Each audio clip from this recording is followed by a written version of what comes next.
아멘. 네. 자, 그러면 이 시간에 생수에 관한 말씀을 좀 먼저 한번 성경을 같이 보면서 좀 나누고, 그리고 이후에 또 개인적인 또 나눔을 갖고자 합니다. 자, 보면은 우리 요한복음 4장에 이제 지난번에 뭐 수가성의 여인에 대한 이야기도 나누고 했는데, 오늘은 좀 생수에 포커스를 맞춰서 이야기를 하려고 해요. 그래서 요한복음 4장 10절을 보면요, 이 내용을 한번 같이 읽어볼까요? 요한복음 4장 10절입니다. 시작. 예수께서 대답하여 이르시되 내가 만일 하나님의 선물과 또 내게 물 좀 달라 하는 이가 누구인 줄 알았다면 내가 그에게 구하였을 것이라.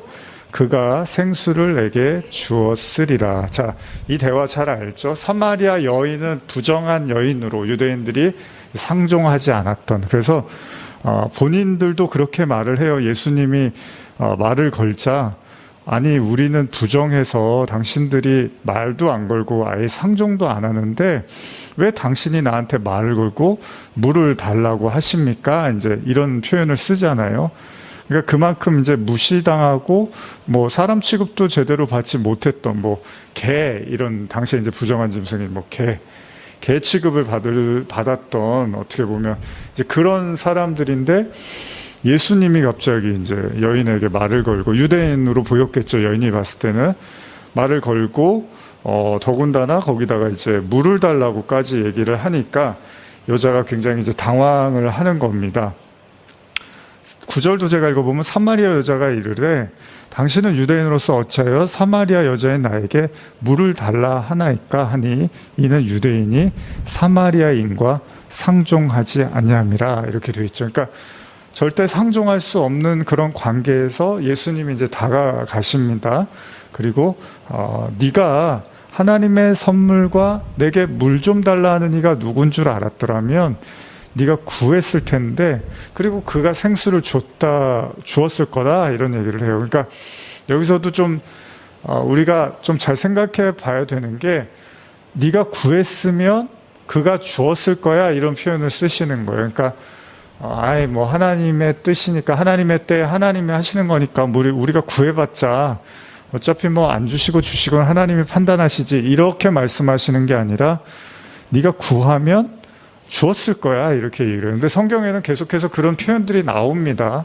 아까도 제가 서두에도 말씀드린 것처럼 누가 아비가 자녀에게 그 좋은 걸 주지 않겠느냐 하면서 하물며 성령을 구하는 자에게 주지 않겠느냐, 이런 표현들이 등장을 해요. 여인이 이제 당황을 합니다. 11절도 한번 읽어볼까요? 여자가 이르되 주여 물기를 그릇도 없고 이 우물은 깊은데 어디서 당신이 그 생수를 얻겠사옵나이까. 자, 물 기를 그릇도 없고 우물은 깊은데 그릇이 없이 어떻게 생수를 얻겠냐는 거예요. 자, 여기에서 우리가 이제 좀 오늘 제가 이제 출애굽기 지금 강의하면서도 설교 준비하면서도 보지만은 이 물에 대한 이야기가 종종 성경에는 많이 나오는데 지금도 여기 보면은 예수님이 이제 생수라는 표현을 써요. 자, 네가 나한테 생수를 구했어야 돼. 근데 네가 내가 누군지도 모르고 생수라는 게 뭔지도 모르니까 구하지를 않지. 그랬더니 예수님이 오히려 이제 여인에게 생수를 구한단 말이에요. 그랬더니 여인이, 아니 당신이 나한테 뭘 생수를 줄 수 있다고 하는데 그러려면 먼저 그릇도 있어야 되고 그 그릇을 가지고 그 깊은 우물에 물을 떠야 되는데 무슨 수로 나한테 생수를 줄 수 있겠냐는 거죠. 이 대화가 제가 이제 출애굽기를 이제 준비하면서도 느끼지만, 우리가 홍해 사건이 끝나고 이스라엘 백성들이 마주친 게 마라의 쓴물이죠. 마라의 쓴물 사건에서 사흘길에 이제 광야를 걷다가 물이 없어서 물을 막 찾아요. 그리고 마라라는 지역에 갔는데 물을 마셨는데 굉장히 물이 써요. 그래서 원망 아닌 원망을 하게 되는데, 그때 이제 막대기, 모세를 통해서 막대기를 던져라 그랬더니 그 물이 이제 단물로 바뀌죠. 근데 이 이야기가 이렇게 끝나고 그리고 이제 더 안 나오면 좋은데 이 마라 이야기, 쓴물 이야기 다음에 또 우리가 이제 지난번에 나눴지만은 그 먹을 양식이 없어서 또 그 원망하는 이야기가 나오죠. 그래서 만나와 메추라기로 하나님이 이제 먹을 것을 해결을 해 주셔요. 근데 또 다시 어떤 일이 일어나냐면 이제 이번 주에 보겠지만 또 무리바라는 곳에서 또 물이 없어서 또 다투게 돼요. 근데 이때는 백성들이 굉장히 화가 나서 그동안은 그냥 원망을 하는 정도의 선회였는데 여기서는 무리바에서는 모세와 다투었다라는 표현을 씁니다. 그래서 그 표현 때문에 이제 무리바라는 이야기를 하면서 여기서 모세와 다투었다라고 하는데 그러면서 또 물 문제가 나와요. 근데 이때 하나님이 모세한테 뭐라고 하냐면 내가 지팡이를 줄 테니까 이 지팡이를 들고 가서 반석을 쳐라. 그러면 이제 물이 나올 거야. 그러면서 하나님이 이제 다시 물 문제를 해결을 해줘요. 근데 여러분들도 이제 잘 생각을 해보실 게 똑같은 이야기가 계속해서 이제 반복이 되어 가요. 뭐 굳이 성경이 물에 대한 이야기를 자꾸 하고 물이 없었다, 목이 말랐다, 그러면서 또 물을 주셨다. 그런데 또 물이 없어서 또 원망을 했더니 또 물을 주셨다. 이런 얘기가 반복이 되는데 지금 여기서도 예수님하고 그 이 사마리아 여인과의 대화에서도 보면 이 물 기를 그릇도 없으면서 무슨 당신이 나한테 생수를 주겠습니까? 라고 예수님이 이렇게 예수님한테 이제 여인이 이야기를 하잖아요. 근데 여기서도 이제 물만 생각하는 거잖아요. 여인은 그냥 마실 물만 생각을 하는 거예요. 출애굽기도 여러분들이 잘 보셔야 되는 게 단지 먹을 게 없어서 하나님이 먹을 걸 주시고 물이 없어서 물을 주셨대. 이렇게 가면은 우리가 돈이 없을 때는 하나님이 기도하면 돈을 주실 거야. 뭐가 없으면 하나님이 뭘 채워주실 거야. 그러니까 이런 식의 이제 생각만 하게 된다는 거예요. 근데 굳이 그러면 하나님이 뭐 물이 없었는데 또 주시고 또 물이 없었는데 또 주시고 이런 얘기를 뭐하러 성경에서 계속 반복을 하냐는 거예요. 하나님의 목적이 너희들이 뭐가 없으면 내가 그걸 줄게. 그러니까 나한테 기도하고 의지하면 내가 너희들 필요를 채워줄게. 필요를 채워주는 것도 좋은 신앙일 수 있지만 그런 얘기를 성경이 계속 반복해서 뭐하러 얘기를 하겠냐는 거예요. 그리고 정말 하나님이 그럼 한 번만 기도하면 바로 채워주시면 되잖아요. 그게 목적이라면. 근데 그게 아니니까 계속 반복되는 어떤 상황들을 벌어지게 하고 거기에서 하나님이 어떤 메시지를 자꾸 던지고 싶은 거예요. 무슨 말이냐면 이 여인한테도 예수님이 생수 얘기를 꺼내요. 그러면 내가 누군지 알았으면 내가 생수를 줬을 거야. 그랬더니 여인이 물이요? 물을 주려면 그릇을 가져와야죠. 그릇도 없으면서 무슨 나한테 생수를 주려고 하십니까? 이렇게 되는 거예요. 이게 뭐냐면 1차적인 얘기잖아요. 표면적인 거잖아요. 굉장히. 근데 여러분 우습게 보면 안 돼요. 이 신앙이요 잘하지 못하는 큰 이유 중에 하나가 모든 걸 다 그 껍데기라고 하죠. 그냥 표면적으로만 이해하려고 하는 거예요. 물이 없어, 돈이 없어, 먹을 게 없어. 하나님께 기도해서 얻어내야지. 이제 이렇게만 이해하면은 그 이상의 것에 대해서 감지를 하지를 못하는 거예요. 여러분 다 어렵게 살잖아요. 돈 다 없고 요즘 뭐 있는 사람은 또 있지만 다 어렵게 살고 물가 올라서 다 힘들고요. 먹고 살기 다 힘들어요. 대부분 다 힘들어요. 아주 뭐 부유한 사람 아니고는. 그러면 기독교인의 목적이 어려울 때 하나님이 도와주신대. 이게 목적이면 뭐하러 그렇게 그 성경을 두껍게 써가면서 계속 그런 이야기를 하겠냐는 거예요. 그러니까 그게 아니잖아요. 그것만 얘기하는 게 아니잖아요. 그러면 우리가 예수님이 광야에서 사탄한테 시험을 받을 때 여러분 그 옛날에 제가 사람의 아들이라는 책 얘기도 했지만 거기에 등장하는 그 아스페르츠라는 그 사단처럼 이제 묘사하고 있는 저렇게 민중이 배가 고파서 힘들어하고 백성들이 저렇게 배고픔에 허덕이고 있는데 빨리 돌을 떡으로 만들어 주셔야죠 라고 이제 예수님한테 이야기를 한단 말이에요. 근데 예수님이 사람이 떡으로 사는 게 아니야 이렇게 얘기를 하시면서 그걸 잘라버린단 말이죠. 그러니까 막 뭐라고 한단 말이에요. 그게 무슨 메시아고 그게 무슨 하나님이야. 지금 당장 먹고 살기 힘든 사람들한테 당신이 능력이 없으면 모르겠는데 능력이 있으면서도 그걸 행하지 않으면 그게 무슨 신의 아들입니까? 그런 이야기를 한단 말이에요. 근데 성경이 이게 여러분과 저도 마찬가지예요. 이 성경을 이렇게 들여다보면서 그래 물이 없는데 하나님 물을 주셨어. 먹을 게 없는데 먹을 걸 주셨어. 이런 식의, 이제 처음에는 우리가 그렇게 믿을 수밖에 없죠. 하나님에 대해서 잘 모르니까, 성경도 모르고. 근데 우리가 신앙이 어느 정도 깊어졌으면 이제 진짜 하나님의 말씀에 저희 예수님이 도대체 뭘 얘기하고 싶어 하는지를 이제는 조금 더 깊이 생각해 볼 필요가 있는 거잖아요. 뭐 몸이 아픈데 뭐 기도했더니 낫대. 뭐 그래요. 몸이 아픈데 기도해서 나으면 좋은데 뭐 누구 말 맞다나 그렇게 해서 또 나으면 뭐예요. 그러다가 또 시간이 흐르면 언젠가는 삶을 다 마감하게 되는 거니까, 그렇게 먹고 살고 뭐 안 아프고 건강하고 이런 것들도 성경이 주려고 하는 목적은 아니라는 말이죠. 그러면 지금도 우리가 이렇게 모여서 성경을 뭐하러 배웁니까?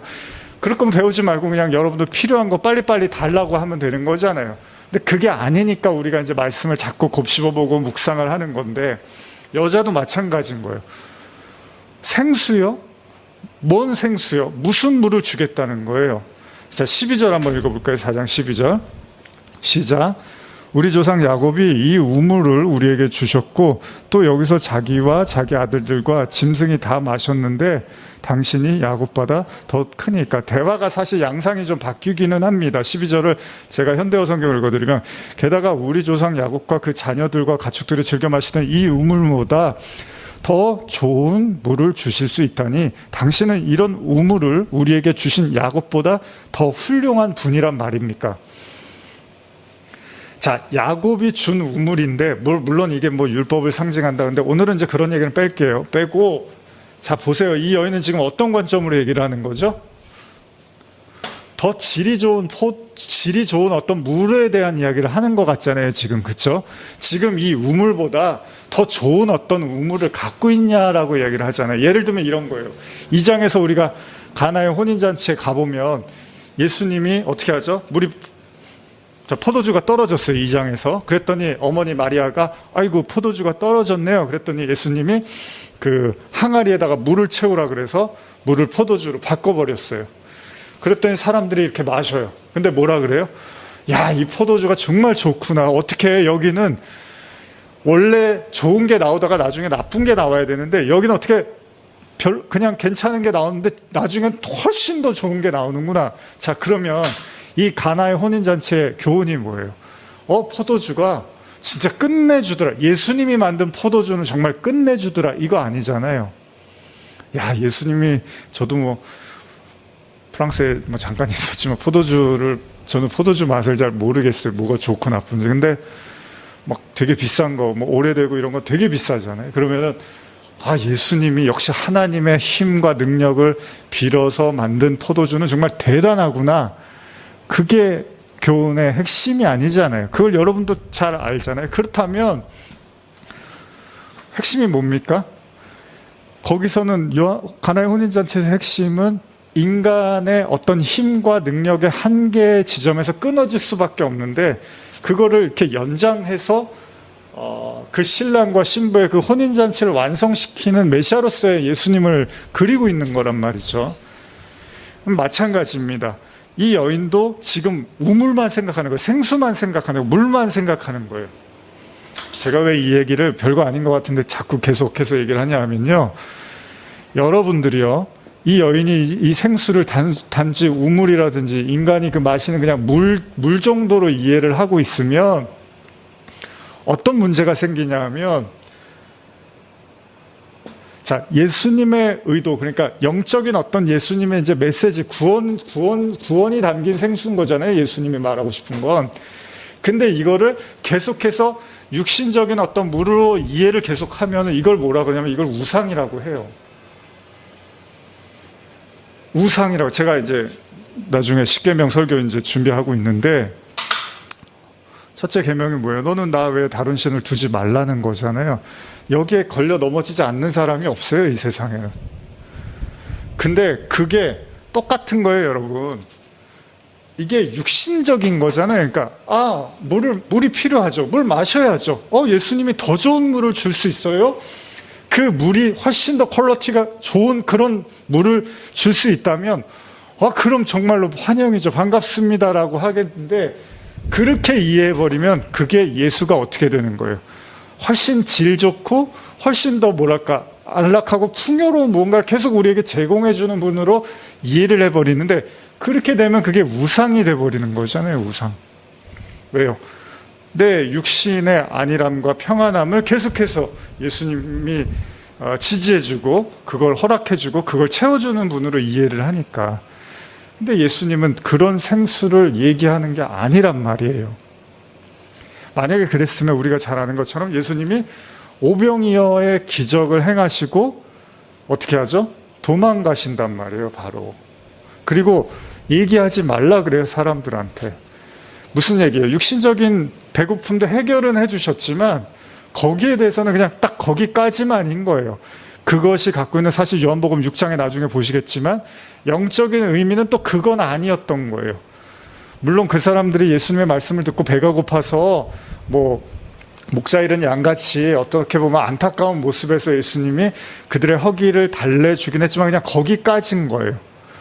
만약에 예수님의 목적이 그거였으면 계속 해줘야 돼요. 그거를 계속 해줘야 돼요. 근데 그걸 할 수 있는 분이에요, 아니에요? 할 수 있는 분이에요. 근데 안 하신단 말이에요. 그냥 한 번 그렇게 하시고 피하신단 말이에요. 그래서 우리가 잘 아는 것처럼 이후에 사람들이 메시아다, 왕이다, 저분을 왕으로 삼자라고 할 때 예수님이 굉장히 그걸 안타깝게 여기시고 피해버리신단 말이에요. 무슨 얘기예요? 그렇게 돼버리고 그렇게 왕으로 세워버리면 그 예수를 영적인 구원의 메시아가 아니라 육적인 세상의 왕의 우상으로 만들어버리는 거예요. 우리한테. 나중에 제가 설명드리겠지만 여러분 우상이 뭘까요? 지난주에 제가 좀 많이 묵상을 했었는데 우상이라는 거 한번 생각해 보세요. 우상이 뭐죠? 우상은 가짜신, 거짓신이잖아요. 이거 다른 말로 뭐라 그래요? 하나님밖에는 세상에 신이 없죠. 그럼 하나님 외에 신은 뭐라 그래요? 우리는, 성도는 가짜, 거짓신이시니까 그걸 우상이라고. 그건 귀신이네요. 그렇죠. 하나님만 신이니까, 진짜 신은 하나님밖에 없으니까. 그러면 우리가 우상을 섬긴다는 것은 뭐예요? 아주 쉽게 얘기하면 내가 있어요. 나가 있는데 여러분들이 이제 하나님을 섬겨요. 자, 하나님을 섬기는데 문제는 뭐예요? 하나님보다 훨씬 더 소중하고 가치 있는 것들이 여러분들에게 존재한다면 그걸 우상이라고 하잖아요. 우상. 하나님보다 더 영향을 많이 받아. 하나님의 말씀보다 훨씬 더 여기에 신경이 더 많이 가. 하나님의 뜻이나 하나님의 계획보다는 이쪽으로 더 방향을 맞추고 포커스를 맞추고 삶을 맞추고 경제나 모든 내 삶의 활동 영역을 여기에다 다 맞춰. 그럼 그걸 우상이라고 하는 거잖아요. 그러니까 우상은 멀리 있는 게 아닐 수도 있어요. 굉장히 가까운 데서 여러분들에게 아주 밀접한 관계 속에서 있을 수 있어요. 근데 문제는 뭐냐 하면 이 우상이 예를 들면 이런 거예요. 바로가 태양신을 섬겨요. 근데 태양이 언제 바로한테 나를 섬겨달라고 했나요? 그런 적은 없을 거예요. 근데 바로가 믿어요. 이 태양신을. 그쵸? 그러면 바로의 마음속에는 태양신이, 예를 들면요, 하나님보다 태양신이 더 중요한 거잖아요. 근데 그 태양신은 진짜 신이 아니에요. 그럼 바로는 마음속으로 누구를 섬기는 거예요? 우상을 섬기는 거죠. 근데 그게 가짜 신이에요. 그러니까 귀신을 섬기는 게 되는 거예요. 그게. 그쵸? 왜? 가짜 신이니까. 예를 들면 요즘 자녀들을 막 우상처럼 생각하잖아요. 물론 당연히 부모가 자녀를 이뻐하는 건 당연한데 하나님보다, 우리가 그 사무엘 상에서 보듯이 엘리 제사장이 홈리와 비누아스를 막 그냥 걔네들이랑 어쩔 줄 몰라서 걔네들 하자는 대로 다 하고 그냥 망령된 행동을 해도 그냥 다 내버려뒀어요. 그러면 이 아들들, 이 자녀들을 자기 마음에 하나님이라는 신보다 더 중요한 신으로 생각하는 거예요. 왜? 하나님보다 더 강력한 힘을 발휘하니까. 그러면 그 안에는 아들들이라는 신을 섬기는 거니까, 자기 자녀라는 신을 섬기는 거니까 이 자녀들을 뭘로 만드는 거예요? 귀신으로 만들어버리는 거예요. 왜? 가짜 신이니까. 그러니까 우상을 섬긴다는 건 거짓 신을 섬기는 거, 그게 귀신을 섬기는 거죠. 근데 자녀들이 그렇게 해달라고 물론 하기도 하겠지만 원인은 나한테 있는 거예요, 나한테. 그러니까 산당이라는, 구약에 보면은 산당이라는, 그러니까 무당, 소위 그 어떤 산당이라고 표현을 하는데, 거짓된 신을 섬기는 우상숭배의 본거지로서 인간의 마음을 이야기한단 말이에요. 물론 구약에서는 이제 성전의 어떤 그 부패함에 대한 이야기도 하지만, 결국 마음의 산당이라는 거, 저와 여러분들의 마음의 고통이나 문제들도 대부분은 우상에서 오는 것들이 거의 다라고 보면 됩니다. 그러니까 진짜 여러분과 제가 일관성 있는 하나님을 한 마음으로 섬겨버리면 사실은 우리가 이 모든 번뇌라든지 고뇌나 여러 가지 그런 생각들로부터 벗어날 수가 있어요. 문제는 뭔지 아십니까? 바울이 로마서에서 말하잖아요. 이 성령의 인도하심과 이 성령의 이끄심과 이 육신의 이끔이 계속해서 싸움을 벌이고 있고, 그 속에서 자기가 아무것도 하지 못한다라는 표현을 쓰는 거잖아요. 그러니까 솔직히 까놓으면 우리가 순진한 척하고, 나는 마치 나는 진짜 열심히 살려고 노력하는데 세상이 나를 안 도와주고, 난 진짜 하나님 열심히 믿으려고 애쓰는데 참 세상이 그래. 그렇게 우리가 순진한 척하고 있을 수도 있지만, 사실은 하나님보다 더 소중한 것들에 휩싸여 있어서 그것 때문에 힘들고 괴로워하고 고통스러워하는 경우가 훨씬 더 많을 수 있다는 거죠.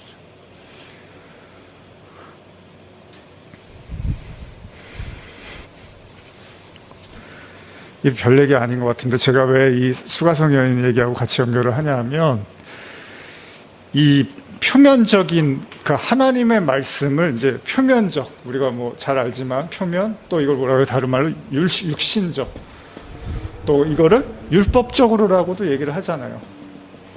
껍데기, 그냥 있는 그대로, 그게 딱 좋은 거예요. 왜냐면 육신적인 거니까. 그렇게 표면적으로 받아들여야지 내 육에 사실 딱 맞거든요. 내 육신에 딱 맞는 얘기거든요. 제자들이 왜 하나님 나라를 못 받아들입니까? 하나님 나라는 육신적인 게 아니에요. 혈과 육은 하나님의 나라를 혈통은 하나님의 나라를 받을 수가 없어요. 그러니까 제자들이 하나님의 나라는 싹 빼고 예수님하고 이 땅에서 잘 살 것에 대해서만 계속 기대를 한단 말이에요. 그걸 표면적, 육신적, 율법적이라고 해요. 율법적인 것도 마찬가지예요. 왜 율법이 탐심이라고 바울이 얘기를 해요? 내가 율법을 잘 지켜서 그 율법의 모양새에 따라서 나의 구원이 결정되니까, 내가 율법을 잘 지킬 수 있다고 믿어버리는 순간에 내가 하나님의 구원을 받을 수 있는 자격이 생겼으니까, 그것도 나를 빛내고 돋보이는 거니까 다 똑같은 얘기라는 거죠. 여인이 말을 하는 거예요. 생수? 당신이 말하는 생수? 뭡니까? 이 야곱의 우물보다 훨씬 좋은 그런 퀄리티 있는 더 좋은 그런 어떤 물이 있어요? 교회도 그래요. 그 교회 가면 좀 더 응답이 잘 돼요? 저 교회 가면 좀 더 잘 풀릴까요? 이 교회 가면 좀 더 형통할까요? 어디 얘기해요? 이 세상에 대한 얘기를 하는 거잖아요, 다들. 이게 사마리아 여인이 지금 이제 봉착한 문제예요. 근데 예수님이, 여러분 근데 절망하지 마세요. 이 상황에서 예수님이 에이씨, 말도 못 알아듣는 거 가라, 그러지 않아요. 4장 13절 한번 읽어볼까요? 시작. 예수께서 대답하여 이르시되 이 물을 마시는 자마다 다시 목마르려니와 내가 주는 물을 마시는 자는 영원히 목마르지 아니하니니 내가 주는 물은 그 속에서 영생하도록 솟아나는 샘물이 되리라. 참 감사하죠. 예수님이 말귀도 못 알아듣는데 은혜는 무슨 은혜냐, 고작 내가 생수 얘기하니까 한다는 소리가 야곱의 물보다 더 좋은 물이 있습니까? 이러고 있느냐? 이러지 않아요. 이 물을 마시는 사람은 물론 야곱의 우물에 율법적 의미도 있고 다 마찬가지예요. 그냥 육신적 의미도 있어요. 이거는 다시 목이 말라요. 당연한 거죠, 그죠? 아주 친절하게 설명해요. 여러분, 표면적이고 육신적이고 율법적인 건 당연히 목이 마릅니다. 율법도 그래요. 지키면 지킬수록 못 지켜요. 안 되는 걸 아니까 목이 마르죠. 표면적, 그냥 물도 당연히 마시면은 목이 말라요. 또 시간이 지나면. 육신적인 거 다 마찬가지. 예수님의 한 말씀으로 딱 그거를 깨트려 버리시는 거예요. 그러나 내가 주는 물이 있는데 그거는 영원히 목마르지 않아. 그 물은 그 속에서 영생하도록 솟아나는 샘물이 될 거야. 어려운 말이죠, 그죠? 그 물이 그냥 한번 말 그대로만 하면 내가 주는 물은 그 속에서 영생하도록 솟아나는 샘물이 된대요.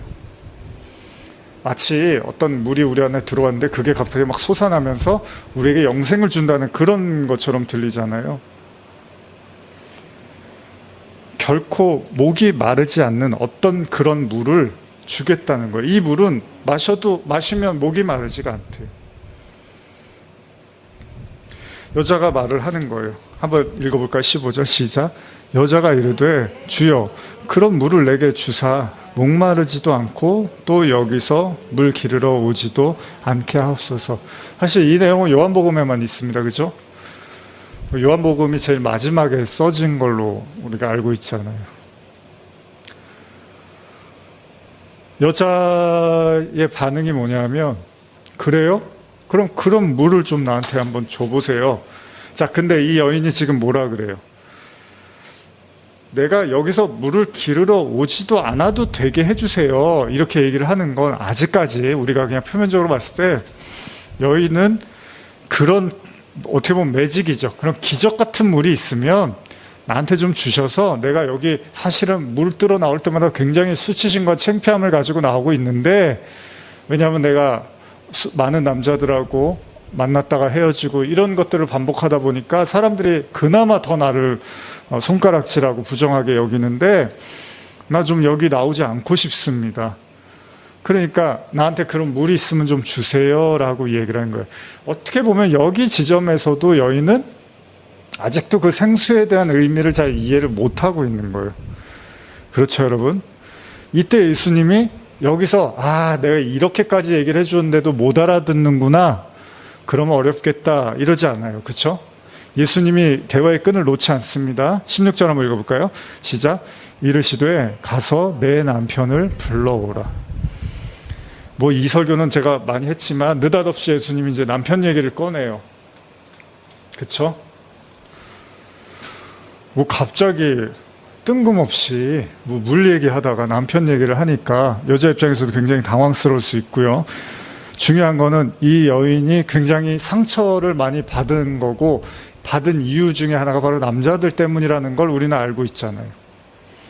그래서 그 허를 찌르는 예수님의 이 질문 때문에, 이 이야기 때문에 여인이 이제는 이 자리를 뜨고 가는 게 속이 편할 수 있는 상황입니다. 그러니까 이 부분에서도 여러분들이 잊지 말아야 될 거는, 여러분, 인간관계는요, 대화의 끈을 놓지 말아야 되는 거예요.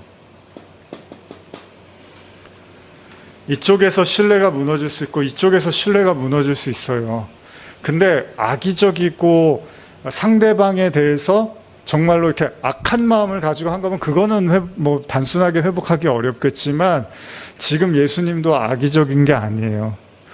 그러면 이 여인도 이 예수님의 태도에 대해서 악의적인 게, 처음에는 예수님 말 거니까 뭐라 그래요? 아니, 사마리아인하고 상종하지도 않는데 왜 물 달라 그래요? 그러면서 이렇게 돼서 예수님이 가버렸으면 끝나는 얘기인데 대화의 끈이 계속 이어지고 있다는 겁니다.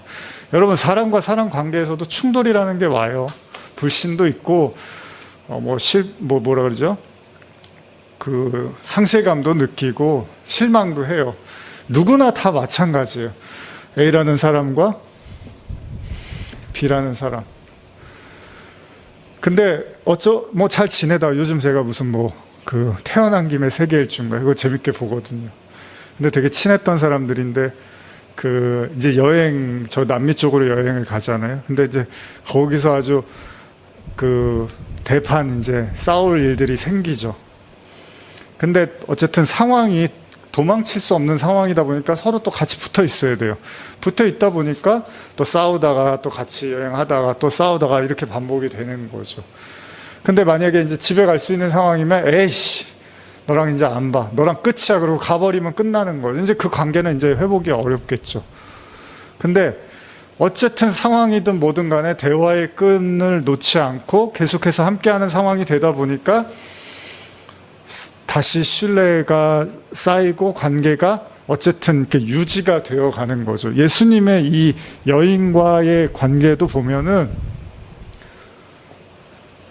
굉장히 아슬아슬합니다. 여인이 도망갈 수도 있고 예수님이 말을 그만하실 수도 있는데 이 관계를 유지해요. 여러분, 성도라는 건요, 제가 이제 우리 성령에 대한 뭐 거듭남 얘기도 했지만, 성령에 대해서 제가 느낀 것들이 있다면, 성령이 임하고 정말로 죄의 그리고 심판에 대해서 가르치셔요. 그러면 받아들이기가 굉장히 부담스럽고 힘들 때가 많이 있어요. 그런 성령의 메시지를 통해서 제 마음속에서 이제 하나님이 말씀하실 때, 말씀을 통해서 굉장히 힘들고 아플 때가 있으면, 너무 힘들면 이제 하나님한테 막 원망을 한단 말이에요. 그러면 이제 진짜 내가 하나님 너무 믿기 힘들어요. 이런 메시지를 내가 어떻게 받아들입니까?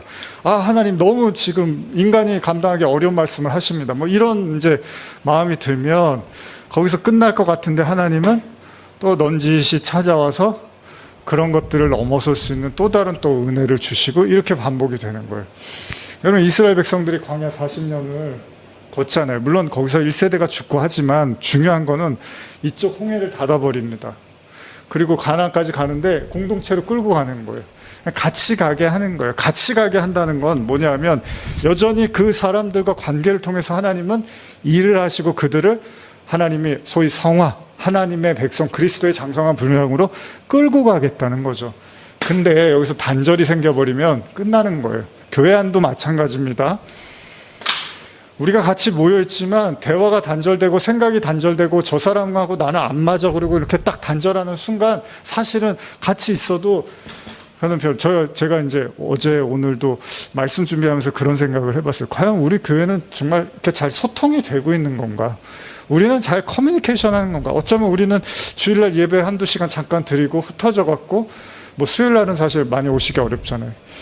그 실제로 우리가 만나는 시간은 그냥 주일날 한두 시간이에요. 그게 다예요, 사실. 물론 그렇게도 매주마다 만나기 어렵죠, 사실. 그러나 성도로서 우리가 그 나눔이라든지 교제의 관점에서 보면 사실 그 시간을 또 길고 많다고 말할 수도 없습니다. 그걸 우리가 나중에 이제 매너리즘, 형식주의라고 하는 거예요. 그냥 와서 앉았다가 인사 나누고 밥 먹고 그냥 돌아가는 거. 그런 관계가 10년, 20년, 30년 돼도 별로 진전이 없을 수도 있다는 거죠. 우리가 이제, 저도 많이 느끼지만은, 우리가 시간이 지나도 하나님 앞에서 해결받지 못하는 많은 문제들을 가만히 살펴보면요, 거기에 대해서 우리가 몸부림치고 기도했던 시간들도 있지만, 또 그것들이 여전히 해결되지 않았음에도 하나님 앞에 그런 것들을 이제 내놓고 기도하는 그런 것들에 대해서 이제 소위 말해서 이제 관계가 끊어져 버린 거죠. 바라지 않는 거예요. 더 이상 하나님은 나한테 어떤 역사나 어떤 힘도 행하지 않을 거라고 생각할 수도 있다는 거죠. 이 관계가 끊어진 거예요. 지금 이게 별거 아닌 것 같아도 여러분, 성령이 하시는 일을 제가 설명드리는 겁니다. 뭐냐 하면, 이렇게 여인이 아슬아슬한 대화를 예수님과 하고 있지만 예수님이요, 이 여인과의 대화의 끈을 놓지를 않는다는 거예요. 그러다 보니까 여인도 이 예수님의 마음을 조금씩 알아가다 보니까 불쾌하면서 그 자리를 뜨거나 이러지 않는다는 거예요.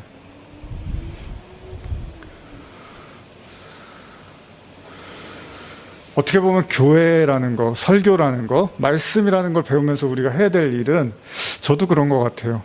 저도 이제 뭐 사람들을 만나고, 꼭 성도뿐만 아니라 교회 성도분들뿐만 아니라 이제 외부에서도 사람 만나가지만, 우리가 참 실망도 많이 하고 좀 내 뜻대로 내 마음대로 되지 않는 많은 일들이 있지만, 그러나 그 대화의 끈을 계속해서 유지해 가는 거죠. 이제는 좀 그만 보는 게 낫지 않을까? 이제는 좀 안 만나는 게 낫지 않을까라고 생각되어지는 그런 사람들이 있을 수 있잖아요, 우리 삶에. 근데 그럼에도 불구하고 우리가 긍휼이라는 게 뭡니까? 하나님이 주시는 마음을 가지고 그럼에도 불구하고 이렇게 계속해서 나누어 가고 하나님의 그런 사랑과 정의를 교제해 가는 것을 이제 긍휼이라고 하죠. 우리가 그리스도인이라며요. 예수님이 지금 이 여인과의 관계에서도 지금 그 생수라는 것을 설명해 주기까지의 그 과정에서, 사실 이건 되게 짧은 대화 속의 이야기지만 우리는 이걸 되게, 여러분과 저는 최소한 우리가 그래도 교회 생활을 오래 했고 말씀을 그래도 우리가 배웠다면, 어떤 한 가지 목적을 향해서 걸어갈 때 최소한 우리는 그 대화의 끈을 놓지 않고 계속해서 그들에게 그 복음이, 그 말씀이 이해되어지고 깨달아지고 믿어질 수 있는 그 과정에서의 역할을 우리가 절대 포기해서는 안 된다는 겁니다. 여인이 말합니다. 17절입니다. 시작. 여자가 대답하여 이르되 나는 남편이 없나이다. 예수께서 이르시되 내가 남편이 없다 하는 말이 옳도다. 18절입니다. 너에게 남편 5이 있었고 지금 있는 자도 내 남편이 아니니 내 말이 참되도다.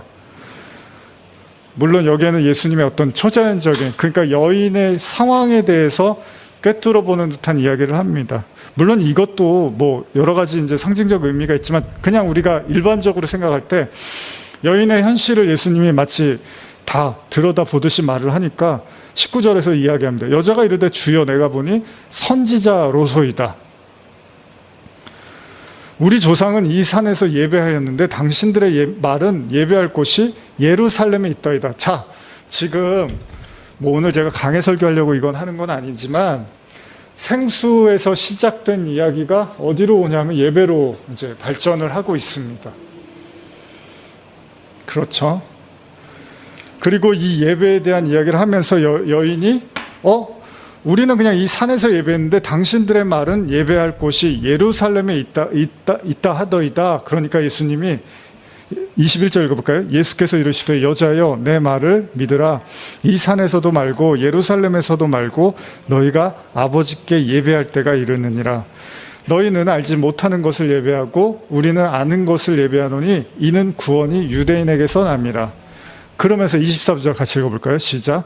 아버지께 참되게 예배하는 자들은 영과 진리로 예배할 때가 오나니 곧 이때라. 아버지께서는 자기에게 이렇게 예배하는 자를 찾으시느니라. 자, 보세요, 여러분. 생수 얘기를 하다가 예배 얘기로 가고 그 예배에서 영과 진리에 대한 이야기를 하십니다. 그러면 예수님이 지금 생수 얘기하다가 이거는 제끼고 이제 다른 얘기를 꺼내신 건가요? 그런 예수님이 아니죠. 그런 논리적이지 않잖아요, 그러면.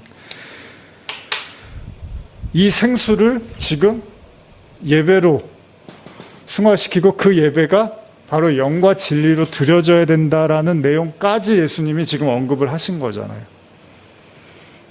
그리고 나서는 여자하고는 이제 더 이상 이 대화는 끝났습니다.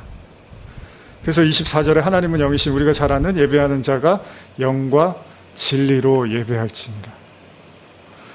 여기에서 예수님이 이제 더 이상 이제 대화가 끝나요.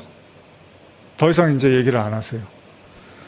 그러면 내가 너한테 생수 줄게 했던 그 얘기가 결국 뭐예요? 영과 진리로 예배하는 거네요. 그게 생수네요. 물론 이미 여러분들은 뭐 제 설교도 많이 들으셔서 알겠지만 생수는 사실 결론적으로 뭐예요? 성령을 상징하는 거잖아요. 그래서 예수님이 요한복음 7장에 나를 믿는 자는 그 배에 생수의 강이 흐른다라고 얘기를 해요. 성령이에요. 그래서 거기 괄호하고 뭐라고 예수께서 아직 죽으시지 않아서 영광을 받지 않으셨다. 성령이 아직은 그들과 함께하지 않았다. 이런 내용이 같이 나온단 말이에요. 결국 영과 진리로 예배를 드리는 거, 그게 생수에 대한 예수님의 가르침이었는데, 그럼에도 불구하고 이 과정을 제가 여러분과 살펴본 이유는 요한복음 4장의 핵심이 뭐죠, 여러분?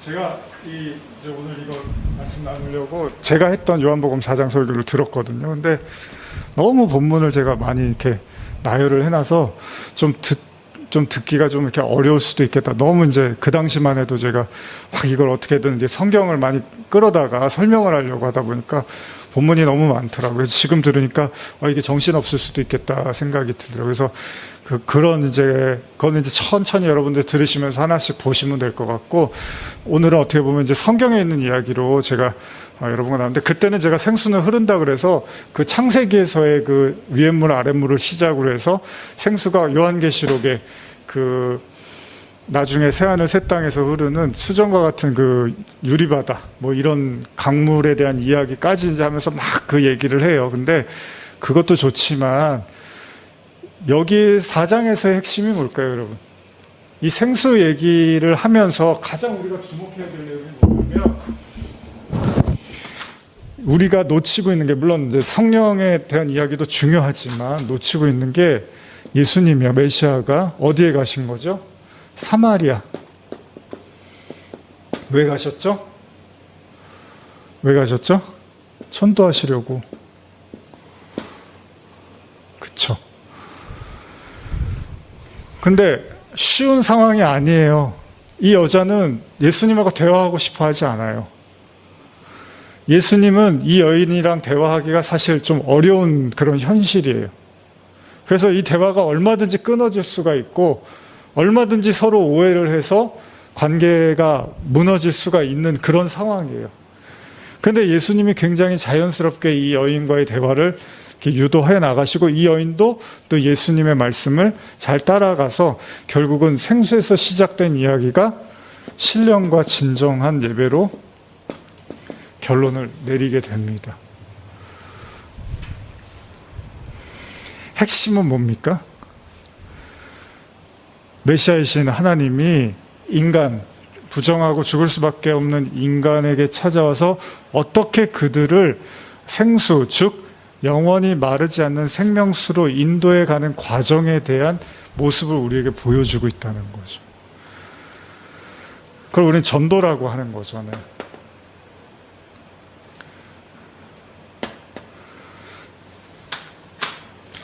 뭐 성령을 받아라, 성령에 대한 얘기를 우리가 수없이 나눴지만, 사실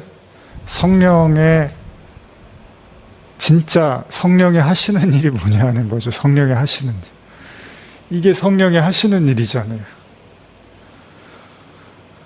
예수님이 제자들을 부르시고 제자들에게 말씀을 가르치시고, 그리고 그 제자들을 통해서 또 그 일들을 해 나가게 하시는 것, 그걸 우리는 전도라고 하잖아요.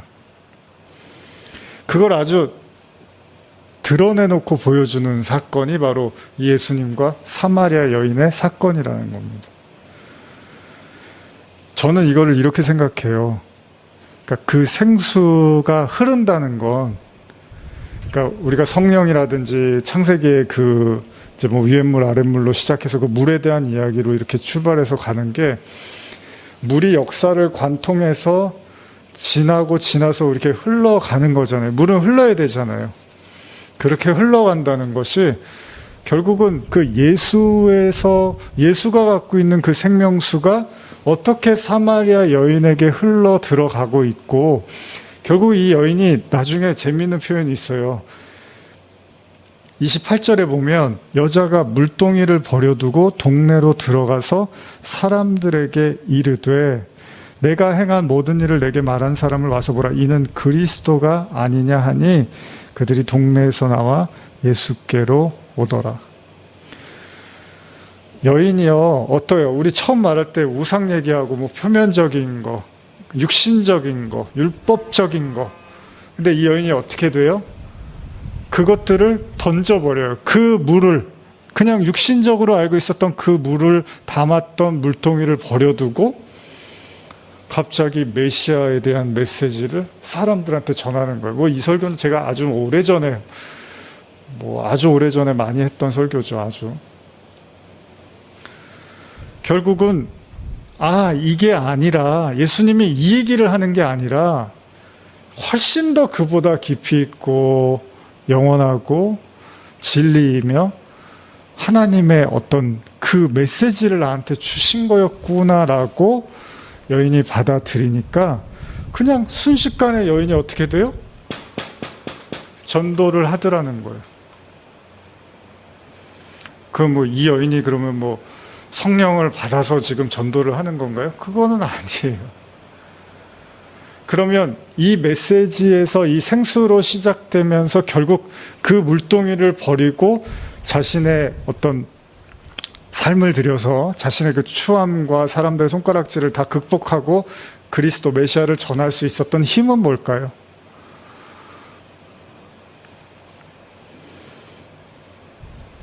그 힘은 뭘까요? 아까 제가 우상 얘기했지만, 이번 주에도 나누겠지만, 그래서 제가 우상 얘기를 아까 드린 게,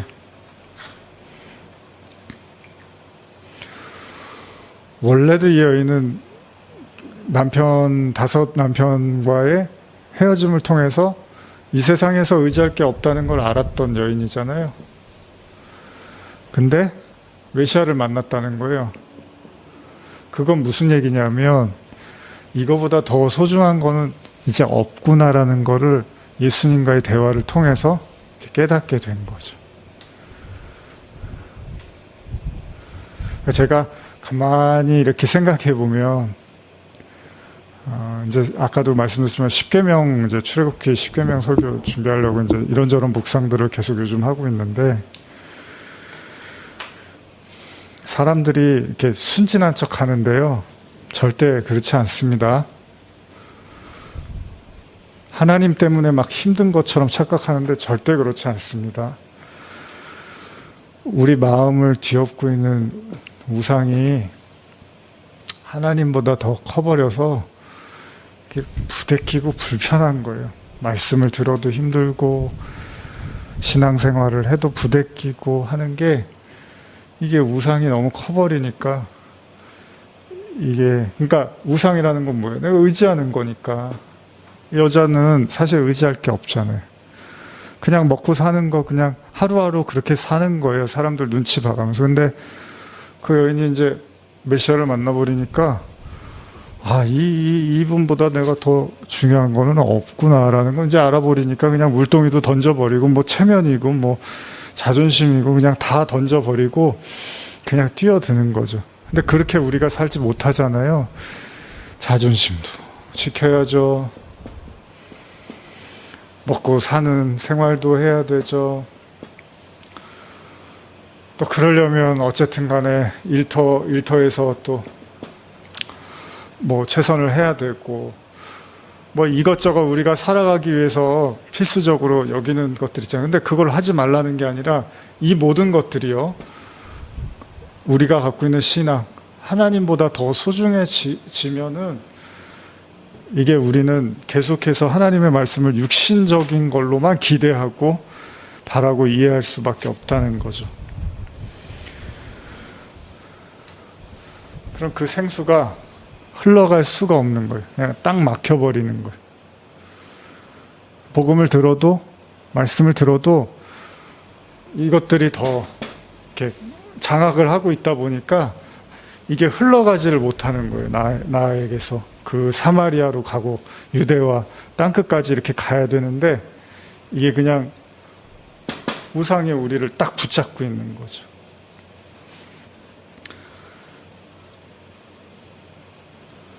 이 말씀 읽고 한번 맞춰볼까요? 제가 올해는 이런 작업을 좀 하려고 그래요. 우리 교회 안에서도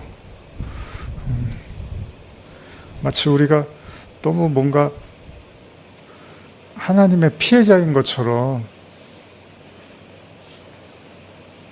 그러니까 나는 되게 열심히 하는데 하나님이 뭔가 이렇게 아무것도 나한테 해주지 않고 나를 이렇게 힘들게만 하고, 우리가 이렇게 약간 좀 오해를 하잖아요. 착각을 하고. 근데 그게 우리 내면에 있는 우상들을 전혀 감지하고 인식하려고 조차도 하지 않는 거라면, 좀 올해는 제가 그런 작업들을 좀 하려고 그래요. 이거 한번 읽고 좀 마무리할게요. 마태복음 13장 1절에서 우리 스톱할 때까지 한번 읽어볼게요. 저랑 교독할게요. 시작. 그날에 예수께서 집에서 나가서 바닷가에 앉으심에 큰 무리가 그들에게로 모여 들거늘 예수께서 배에 올라 앉으시고 온 무리는 해변에 서 있더니 예수께서 비유로 여러 가지를 그들에게 말씀하여 이르시되, 씨 뿌리는 자가 뿌리러 나가서 뿌릴새 더러는 길가에 떨어짐에 새들이 와서 먹어버렸고, 더러는 흙이 얕은 돌밭에 떨어짐에 흙이 깊지 아니하므로 곧 싹이 나오나 해가 돋은 후 따서 뿌리가 없으므로 말랐고, 더러는 가시떨기 위에 떨어짐에 가시가 자라서 기운을 막았고, 더러는 좋은 땅에 떨어짐에 어떤 것은 100배, 어떤 것은 60배, 어떤 것은 30배의 결실을 하였느니라. 그러니까 말씀이 떨어지는데, 여러분 보세요. 말씀이 떨어지는데요, 길가에 새들이 그냥 와서 먹어버리는 거예요. 그리고 돌밭에 떨어지니까 흙이 깊지 않으므로 싹이 나오나 해가 돋은 후에 타서 뿌리가 없으므로 말라버린 거예요. 또 가시 덤불에서 떨어지니까 그냥 자라지를 못하게 하는 거예요. 나중에 예수님이 이제 이거를 이렇게 해석을 해주죠. 여러분도 잘 아시는 건데 제가 읽어드릴게요. 18절 이하인데 그런즉 씨 뿌리는 비유를 들으라. 아무나 천국 말씀을 듣고 깨닫지 못할 때는 악한 자가 와서 그 마음에 뿌려진 것을 빼앗나니 이는 곧 길가에 뿌려진 자요 돌밭에 뿌려졌다는 것은 말씀을 듣고 즉시 기쁨으로 받되 그 속에 뿌리가 없어 잠시 견비다가 말씀으로 말미암아 환난이나 박해가 일어날 때에는 곧 넘어지는 자요 가시떨기에 뿌려졌다는 것은 말씀을 들으나 세상 염려와 재물의 유혹에 말씀이 막혀 결실하지 못하는 자요 좋은 땅에 뿌려졌다는 것은 말씀을 듣고 깨닫는 자니 결실하여 어떤 것은 100배, 어떤 것은 60배, 어떤 것은 30배가 되느니라 하시더라.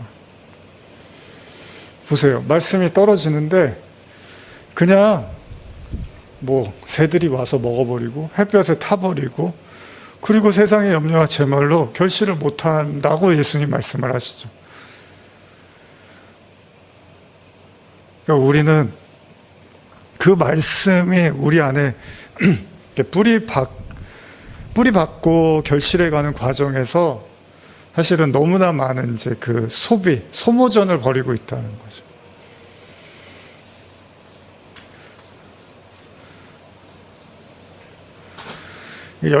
이 사마리아 여인, 뭐 논리적이지 않게 느껴지실 수도 있겠지만, 이 사마리아 여인의 이야기로 좀 정리를 한다면, 이미 이 여인은 뭐 남편에 대한 기대가 없고 사람에 대한 기대를 잃어버렸으니까요.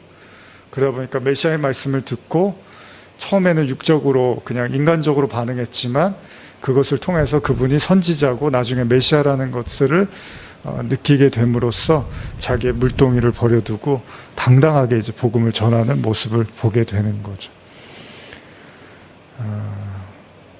우리 자신도 한번 생각해 보니까 정말 내 안에 그 하나님의 생수, 복음의 그 말씀이 이렇게 흘러가고 있는지, 그리고 그것들이 나에서 멈추는 것이 아니라 내가 누군가를 향해서 계속해서 끈을 놓지 않고 복음을 전하고 있는지를 한번 생각해 볼 필요가 있습니다. 자, 오늘은 생수, 그리고 그 여인을 통해서, 사마리아 여인을 통해서 신령과 진정한 예배로 이렇게 승화시킨 예수님의 메시지를 한번 나눠봤습니다. 기도하시겠습니다. 하나님 아버지, 우리가 오늘 한번 말씀을 들으면서 또 진지하게 생각해 봅니다. 과연 우리는 사마리아 여인처럼 그렇게 주님의 복음을 듣고 있고 전하고 있습니까? 만약 그것들이 우리의 손에서 정지되어 있다면, 물동이를 던지지 못하고 그저 머물러 있고 고여 있다면 과연 그것은 무엇 때문인지 또 생각해 보고 싶습니다. 오늘 이 자리에 함께한 성도들을 기억하여 주시고 은혜 내려 주시옵소서. 예수님의 이름으로 기도합니다. 아멘.